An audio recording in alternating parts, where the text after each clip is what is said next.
13-letter word for profits. Time on your hands, Grouper? Finished a little early, Chief. Processed the Alberta orders? Done.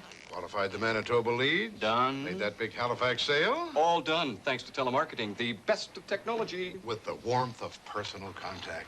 So, the word for profit is? Telemarketing, of course. Grouper, take the rest of the day off. Thanks, Chief. Houston, weekdays at 3.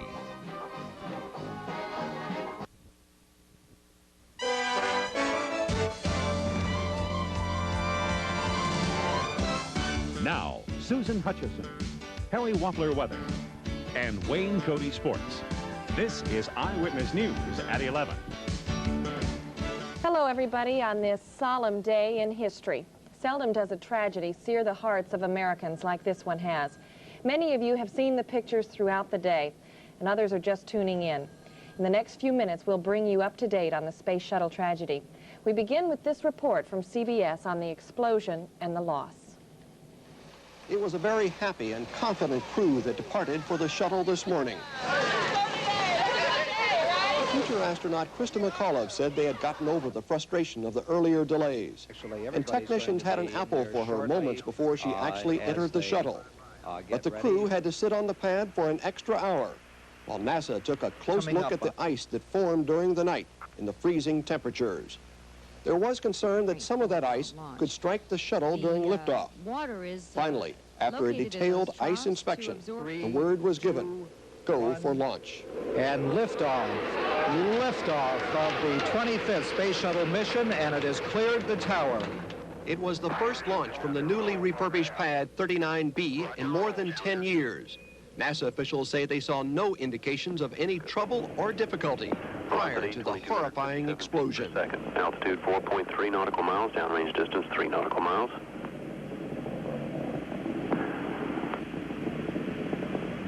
Engines throttling up, 3 engines now at 104%. Challenger, go with throttle up. Challenger, go with throttle up. Oh my God. The explosion appeared to destroy Challenger. The solid rocket boosters emerged from the fireball, continuing to fly uncontrollably for several seconds before plunging into the Atlantic Ocean, leaving a trail of smoke. The Coast Guard immediately launched an emergency rescue effort, but all that was found were small pieces of debris scattered over a wide area. NASA officials put together an investigation team this afternoon, but gave no indication of the cause of the explosion. It will take all the data, careful review of that data, before we can draw any conclusions on this national tragedy. NASA sources say the immediate attention is being focused on what appeared to be fuel or vapors that appeared around the solid rocket boosters and the main fuel tank a second or two before the explosion. NASA officials announced this afternoon they are suspending all shuttle operations until there is some indication of the cause of the explosion. Bruce Hall, CBS News, at the Kennedy Space Center. Those spectators at Cape Canaveral were among the first to know about the tragedy. On hand were the parents, husband, and children of teacher Krista McAuliffe, and dozens of reporters and students. Their cheers of joy soon turned to confusion and grief. Apparently exploded in the water at a point approximately 28.64 degrees north, 80 point. The fact that today's mission carried the first private citizen into space may have brought the disaster into sharper focus for many of us, and it is dominating conversation wherever people gather. Mark Ralstad reports on local reaction to the tragedy. Like some terrible unifying force, the Challenger disaster is affecting every American, each of us trying to reconcile its awful reality. Around the world, humankind is in shock and mourning over the tragic deaths earlier today of our space shuttle astronauts.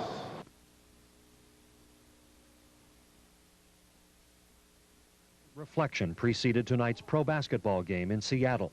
Across the nation, in houses of government and in places of business, people paused for public and private prayer. On this dark day, we were a nation glued to our televisions. If you haven't been with us throughout the day, we must tell you that shortly after blasting off this morning, the Space Shuttle Challenger exploded into a ball of fire. Oh, that's just incredible. It's just devastating. At the University of Washington Aeronautics Department, students watched coverage of the disaster and worried about their future careers. Some worked on experiments scheduled for now delayed shuttle flights. I'd still say it's kind of insignificant compared to the rest of what's happened. You know, the fact that my package isn't going to be flying, well, you know, I'll survive that, whereas I'm just really hoping the American space program will survive. An Edmonds teacher, at one time a candidate for today's shuttle ride, met other semifinalists in Florida last week. They talked about the disappointment of not being chosen. Going through this mourning and healing process that we hoped was going to be finalized with Krista's ride into space. And now a new wound has been opened that is far deeper than that. And at a classroom in West Seattle, like so many others across the country, this was to have been a day of celebration for the first teacher in space.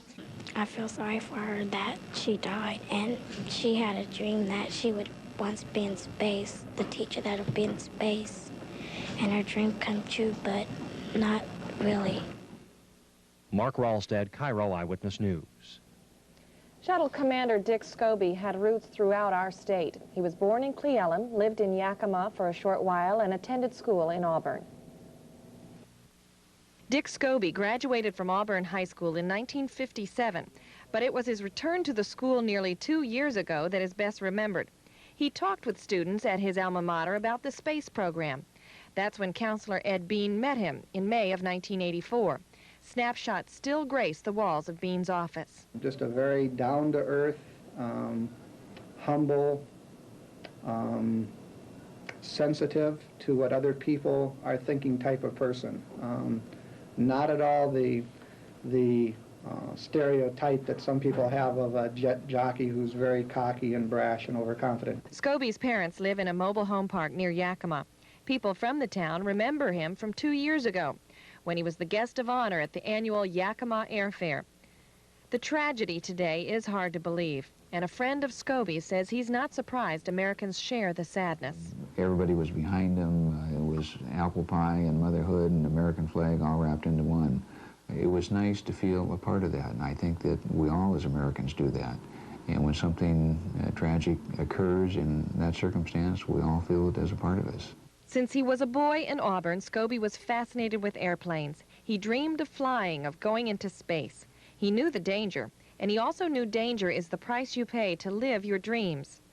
A cousin from Enumclaw who watched the dream explode in a vivid image this morning on TV reflected on Scobee's life. I'm sure he's happy because he cared less. I mean, he lived it. He lived it, outer space, and that's the way I bet he wanted to die if I talked to his dad. Yeah, I mean, you bet it. I mean, he lived it. Scobee once said he hoped that his work would excite others to follow him into space, that his example would encourage young people to take on challenges rather than just live their lives. It may be days, perhaps weeks, before we know what caused today's tragic explosion. Our Washington, D.C. correspondent John Hollenhorst is in Cape Canaveral, where he joins us live with the latest on the investigation. John? Well, the tragedy hit hard all across the nation, of course, but especially here, where so many friends, co-workers, and family members of the crew had gathered to watch a launch and saw it turn into horror. A few hours after the disaster, the families received condolences from Vice President George Bush. Some of the families are still here at the crew quarters at Cape Canaveral. Some of them have begun returning home, most of them to the Houston area. That's where most of them live. A few miles away from here, out in the Atlantic, there are about 6 naval vessels on station in the impact area. In the morning, they'll be joined by search planes, and the search will continue probably for a number of days, maybe for a very long time. The search area is huge. It's 120 miles by 60 miles, and one NASA official told us today it will take a lot of luck to find substantial amounts of debris from this disaster in a short period of time. The objective is to recover as much debris as possible so they can begin trying to put it together and see if they can uncover some answers about the cause of this disaster. There is one quiet reminder tonight of the last mission of the Challenger. You can't see it from here, but a couple of 100 yards away in front of the grandstand, there's a giant digital clock. On every mission, it tells you how many hours and how many minutes we are into that mission. Well, that clock is still ticking away tonight. It shows about 14 and a half hours right now. We asked a NASA official why, on a mission that ended almost as soon as it began, they kept the clock running. And we were told that it's an automatic clock and somebody would have to decide to turn it off. And apparently nobody's been willing to make that decision so far. So it's one more reminder, as if we needed another one, that space travel is a very dangerous business. Back to you in Seattle. Thank you, John. That was John Hollenhorst reporting live from Cape Canaveral. In President Reagan's words, our nation is mourning the loss of 7 heroes, 7 people who were both daring and brave, who took a chance at expanding man's horizons. They had a hunger to explore the universe and discover its truths. They wished to serve, and they did. They served all of us. We've grown used to wonders in this century. It's hard to dazzle us.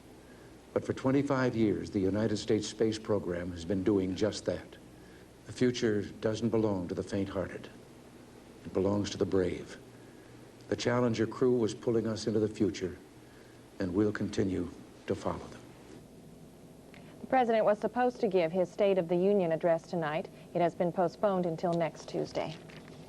The explosion of the space shuttle has taken up most of our time and our thought tonight, but there are a couple of stories from our area that we wanted to update for you as well.